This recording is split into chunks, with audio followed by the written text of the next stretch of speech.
Muri Zimbabwe tinokuchingamidzai zvekare kune chimwe chirongwa pano paZim Facebook Secrets and Confessions. Tadzoka zvekare nemamwe mamessages. Regedzai tibva tapinda mumamessages edu atadzoka takakubatirai. Message yedu yekutanga yakamira sekudai so: hanzi makadi zvenyu mukoma, ndinokumbirawo kuti munge muchindiposterawo nyaya yangu makaviga chitupa changu. Ininiwo ndiri murume uye zvekare ndainge ndichimboita chadona pana Market Square paya, but takazobira umwe mudhara. Mudhara iyeyo watakabira zvechokwadi abirwe, ende ndo pandakabva ndachizosiyana nazvo ndikazoya hangu kunoku kuJoni. Ndinogarawo muPurazi, ndinoshandawo hangu muno muPurazi, but pandainge ndiri kuZimbabwe mukoma upenyu hwainge huchitofaya. Ndakatosvikawo pakutotenga motikari iyo yatainge tichitoshandisa pakuba kwatainge tichiita, ende sezvo tainge tichishandidzana nomumwe mupurisa uyo wandakaenda naye kuchikoro, taiti kana kuri kunzi munhu tikamubira akaenda akanomhan'ara kumapurisa aitotifonera obva atotiudza kuti boys, chimboitai cool down. Saka taifamba nemotikari yangu takaiisa madifferent number plates nguva dzose. Saka zvataiwanzokuita ndezvekuti mukoma taitaimira kwaboka kuya, then kana kuri kunzi anenge ari madharawo anenge abva kumaruzeva awo anenge abva mukutengesa fodya, ndo ataitaimira totoona kutoti munhu uyu ane mari, tobva tatomukwidza mumotikari yedu tobva tatomubira. So pane rimwe zuva apo patakaona umwe mudhara uyu takamutevera tikabva naye kwaboka. Takaedza kuti ange achikwira mumotikari yedu, but haana kupinda mumotikari yedu, akabva atopindawo mune imwe motikari yemushikashika yainge isiri yembavha. Takabva tachizotanga kutevera motikari iya tiri kumashure zvedu, then mudhara uyu akazoburuka. Tikabva tachizopakawo motikari yedu tikatanga kumutevera, ainge aine mari, akazoti ava pana Market Square. Saka mukoma isuwo tainge tiine n'anga imwe yainge ichitibatsira yekuMbare. Mudhara iyeye ndewe kuMalawi, anoziva zvinhu zvake zvaanoita mudhara iyeye. Saka ainge achipota achitipa mishonga, asi mishonga iyi yai-expire after 3 weeks, zvichireva izvo kuti after each and every 3 weeks taienda kumba kwake tonomupa $200, ende kwete inini nesyndicate rangu chete, vanhu vakawanda vanotoita zvekuba zvekare nemahure vanoita zvekutengesa miviri yavo vanotoenda kwaari mudhara iyeye, anokupa mishonga nekuti ino-expire. Isusu yedu mishonga yaainge achitipa yainge ichi-expire after 3 weeks. Saka each and every 3 weeks taitofanira kuti tiende kumba kwake takabata $200, ende taitoiwana mari iyoyo yekuti tinge tichienda kunomupa. Saka aingotipa mushonga uyu mukoma waingofamba wakauyisa muwallet, then kana kuri kuzonzi mukazowana munhu wamunenge muchida kubira,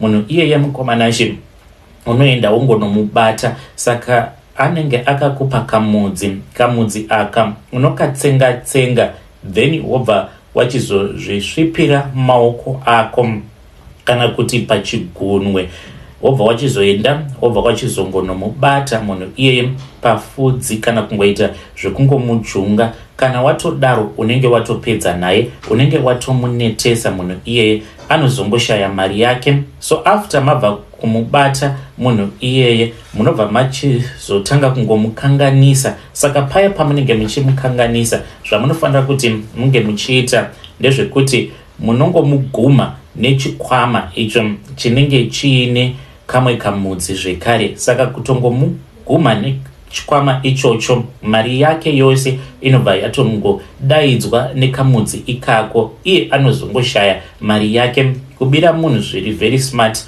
musina kana kumbogara mamusecha. Asi chakakosha ndechekuti munotanga mamunyora kumusana kuitira kuti mishonga inge ichizokwanisa kuita wifi connection. Saka mudhara uyu mukoma ndozvatakamuita, ndokubva tamujunga paya, tikabva tachizotanga kukonzeresa confusion, tikabva tachizomuguma nechikwama. Zvechokwadi mukoma nashi mari yakapinda muchikwama medu, but mudhara uyu akangomira ndokubva ati, vakomana imi mandibira mari yangu ndiri kuida. Takaramba mukoma nashi, ndokubva tatongoramba tichitongofamba tikamuchikidzira apo paainge ava kuda kuramba achititevera. Ndokubva taenda zvedu kumotikari takanovhura chikwama tikabva taona kuti mainge muine mari yainge ichitosvika kuma 1000 something US dollars. Takabva tachizogoverana mari iya ndokubva tachizoenda. Mukomana ndakati ndichingosvika kumba ndo pandakabva ndachizonzwa mudzimai wangu achiti iye ainge aenda kuchipatara.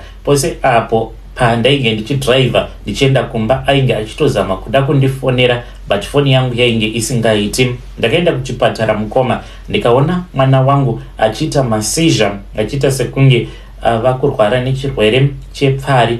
Zvakandinetsa mukoma. Mari yose iyo ndainge ndiinayo yakabva yaperera mumadoctors. Hazvina kugumira ipapo. Mwana wangu umwe musikana ainge ari kwagogo vake akangotanga kungorwara ariko kumusha ikoko. Ndikazotokwereta zvekare imwe mari ndakazosara ndisina kana chandainge ndiinacho because kana motikari yandainge ndakatenga ndakasvika pakuitengesa nekuda kwematambudziko avo andainge ndava kusangana nawo. Saka mukuzofamba ndo patakabva tachizoudzwa kuti tainge tichisangana nemaproblems ose avo atainge tichisangana nawo nekuda kwekuti mundara watainge takarovera Chadona, mundara iyeye ainge atori nemishonga ende vanhu vaya vekuti havabirwi tainge takabira munhu asingabirwi nekuti ane mishonga. Mundara uyu takazomutsvaka mukoma tikanomupa mari yake. Ndo zvakaitikawo mukoma. Kubvawo ipapo ndakabva ndachizosiyana nazvo zvandainge ndichiita ndikabva ndachizouya kunongo kuJoni ndikatanga kushanda kuno. Zvino panongondirwadza mukoma ndepekuti mudzimai wangu handizivi kuti iye ainge achindida here nekuda kwekuti ndainge ndiri mbavha because mudzimai wangu kunyange pandakamupfimba akasvika pakutozviziva kuti ndo basa rangu randinoita uye zvekare mari ndainge ndichimupa ainge asina basa nazvo. Mudzimai wangu akandiramba mushure mekunge ndamuudza kuti ndainge ndatendeuka, ndainge ndava kusada kuti ndige ndichiita zvechimbavha. Ndakamusiya kumusha ndikati ndichazokutumidzira mari kana ndawana basa. Ndokubva ndauya kuno kuJoni. Ndauya kuno ndikatanga kugara neimwe friend yangu. Saka ndakabva ndachizoona kuti lifestyle yake yaikwanisa kuzondidzosera kuya kwandakabva because iyo aiita zvemadhiri achiita zvekuba kopa dziya tambo dzemagetsi. Ndikabva ndachizobvako kulocation kwaainge achigara ndikabva ndachizotanga kugara muPrazi umo mandakawana basa uye zvekare ndinotoita zvekutodrivawo tractor. Mari dzacho dzatinowana hadzina kuwanda. Saka ipapo mukomanashi pandakazofonera mudzimai ndikamuudza kuti ndaike ndava kuda kuti ange achiuya kuno, haana kuramba. Akauya mudzimai wangu akaona kuti ndainge ndava kugara mukomboni paPrazi akapopota akati ari kuda mari yekudzokera kumusha. Ndakafungidzira kuti zvimwe kuda ari kunyepa ini, asi sezvaakataura akanditi kana ukasandipa mari ndichakubira mari. Zvechokwadi mukoma akandibira mari akanditiza. Iko zvino handitozivi kuti ari muno here muSouth Africa kana kuti akadzokera kuZimbabwe. Ndo zvinongondirwadza izvozvo kuti apo pandainge ndichiita zvekubira vanhu ndichiitira vanhu utsinye mudzimai wangu aindiratidza rudo, but now that ndava kuenda kuchechi ndinoshanda muPrazi iye mudzimai wangu akabva achizosarudza kuti ange achizondiramba. Ndizvo zvinonyanya kundirwadza, asi ndava kunamata zvangu. Zvose izvo zvandainge ndichiita zveChadona handichazviiti. Muri yeZimbabwe ndo message iyo yandakatumidzirwa ichibva kuna mukoma vedu avo. Ngatizamei kuti tinge tichitaura navo mukoma vedu mucomment section. Zvakangooma nazvo vedu we hanzi taita Chadona namukoma vedu ava vanoti ivo hanzi vaitombotengesa futi gold refake. Hanzi vaishandisa Brussels vobva vachizokota simbi votoenda votonotengesera maIndia, maNigerian nevamwewo avo vanenge vasingazivi, vanenge vachangotangawo kuita zvekutenga goridhe. Hanzi vachivatengesera goridhe refake. Pakaipa. Asi hanzi chinondirwadza ndechekuti mudzimai wangu akazondiramba mushure mekunge ndamuudza kuti ndava kuda kuitawo zvekunamata. Hanzi ndo panondirwadza ipapo. Ngatitaurei navo mukoma vedu ava mucomment section. Nyaya yedu inotevera yakamira sekudai so. Hanzi makadi zvenyu mukoma, ndinokumbirawo kuti munge muchindiposterawo nyaya yangu makavigawo chitupa changu. Ininiwo ndiri mudzimai uye zvekare ndine makore 24 years kuberekwa. Ndinodanana nevamwe pastor ava vane zicheche ravo. Saka pastor ava is a Nigerian man. Saka ndakatanga kudanana navo mushure mekunge ndatangawo kuenda kucheche kwavo soon after COVID. Inini I am going to school kunoku South Africa, but my parents angu vari ku Zimbabwe. When I went to his church, ndakazongopiwa phone numbers avo pastor ava, even though vari ku Nigeria. Ndikabva ndanzi ndinge ndichitaura navo. Saka ndakakutaura navo one day. Soon after that vakabva vachizotanga kundi-ignore pa WhatsApp after ndavatumidzira mapictures angu, because vakangoti vainge vachida kuona mapictures angu. So the following Sunday takazoti tiri ku church, ndakabva ndachizonzi ndainge ndichifanira kuti ndige ndichienda kune imwe office, uko kwandakasvika ndikataura nevamwe pastor veku Nigeria. Ndataura napastor vaya, vakabva vachizotora foni yangu. Handizivi zvavakaita nefoni yangu. Ndainge ndoti pose apo pandinotaura napastor vaya veku Nigeria, ndaizongoona mukoma messages zvekare nemapictures ose adeletwa. Even if my emails vainge vava kutopinda email angu vachitoverenga, because ndaitoona emails mamwe andinenge ndisati ndavhura anenge atovhurwa nechekare. So ndakazoenda ku Nigeria. This was the first time patainge tichifanira kuti tinge tichizonoonana. We met at this other hotel, tikarara tose tiriko ku hotel ikoko. Pastor ava ndo pavakazondiudza kuti ivo vakauraya a homeless man mugore ra 2013. Ivo vanoti vakazviitira mu Lagos. Hanzi he did this so as to activate his mega church. Uye zvekare ivo vainge vachiti murume uyu wavakauraya hanzi vakatoisa mabhonzo ake mufoundation yechechi yavo, and each and every time apo pavanovhura a new branch they sacrifice an animal. Hanzi kana anointing oil yavanopa vanhu, yavanotengesera vanhu anointing oil iyoyo, hanzi vanenge vakatoita masacrifice kuti vanhu vange vachizoitenga. Uye zvikari mafollowers avo kunyange zvikanzi pakabuda information yakaita sei, nekuda kwekuti vakacherera mabhonzo emunhu uyo akaurawa napastor ivavo, hanzi mafollowers avo they would rather start a war than to hear anyone who will be saying kuti ivo pastor ivavo pane zvavakaita. Ndo zvandakaudzwa navo pastor ivavo mukomanachi. Ipapo pavakandiudza zvose izvi zvekuti vakaita a blood oath, vainge vava kutoita sekunge munhu ari possessed, vaita sekunge vaitomanikidzwa kuti vange vachiconfessa. That is what happened pandainge ndiri ku Nigeria. Ndadzoka kuno kumukoma, I stopped going to that church. I was being stalked by ma Nigerian kwenguva yakareba, kudzamara ndichizovaudza kuti ini handichadi zvekudanana nemi, asi mari ndainge ndichipiwa. My parents, my friends, they do not even know kuti ndakatomboenda ku Nigeria pandainge ndichidanana nevamwe pastor veko. Vakandiudza mamwe mazita evanhu veku Zimbabwe ekuti kana mukataura mazita iwavo mushure mekunge ndakuudzai munoswera mava kutrenda mukoma. Vedare ndo message iyo yandakatumidzirwa ichibva kuna vahanzvadzi vedu. Zvakangooma hazvo veduwe.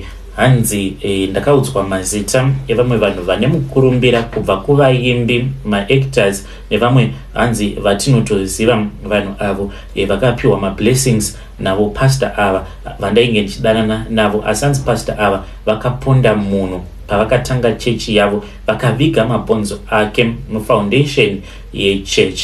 Regedzai tibva taenda panyedu inotevera. Nyedu inotevera yakamira sekudai so.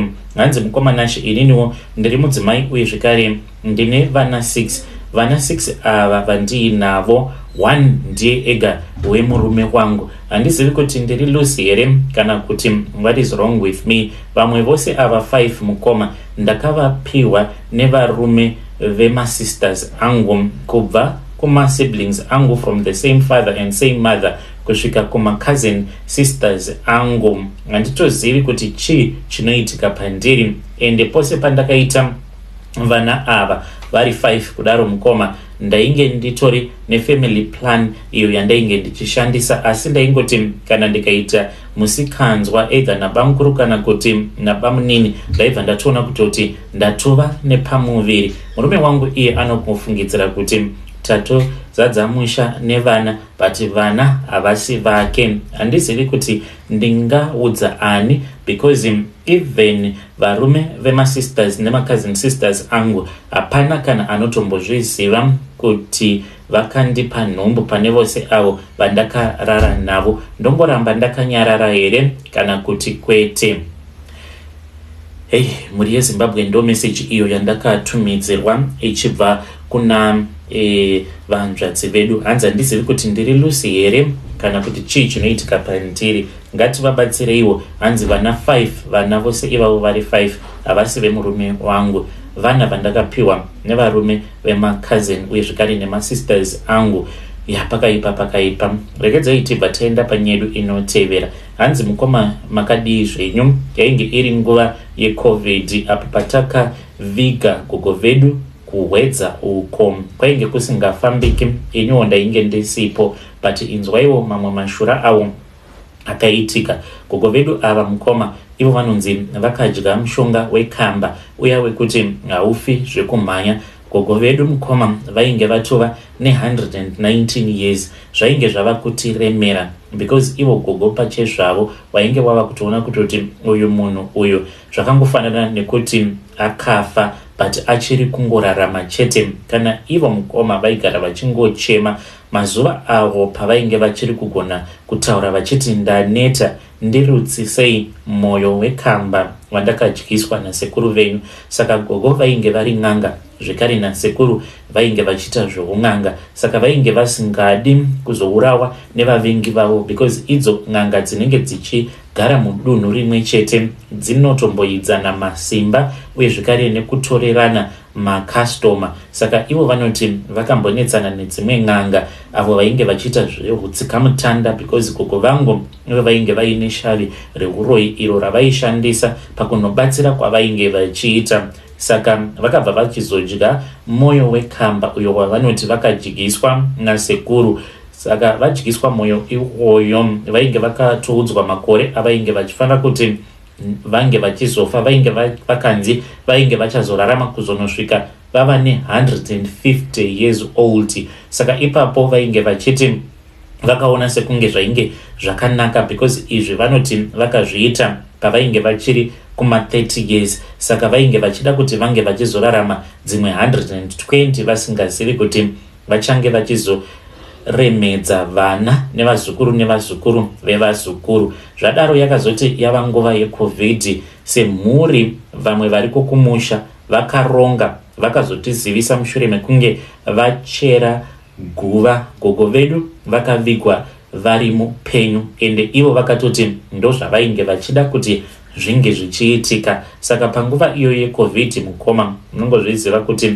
vanhu vazhinji vainge vasingatendedzwi kuti vange vachienda kunochema nevamwe. Saka ipapo vehukama vashoma vakangoungana ndokubva vachizotora gogo, kofini rikatengwa, gogo vakatovigwa vari mupenyu. Ndo zvavainge vachida gogo, because vainge vachiti vainge vaneta nekurarama. Hey, vedare ndo message iyo yandakatumidzirwa ichibva kuna mukoma vedu avo. Zvakangooma hazvo vedu we. Strange things indeed they do happen in this world. Hanzi takaviga gogo vedu vachiri vapenyu kuhwedza uko. Hanzi vainge vava nechi119 apa vaifanira kuti vange vachinopinda mu150 years old. Vakadya moyo wekamba. Ngatisangane zvekare mune zvimwe zvirongwa zvinotevera.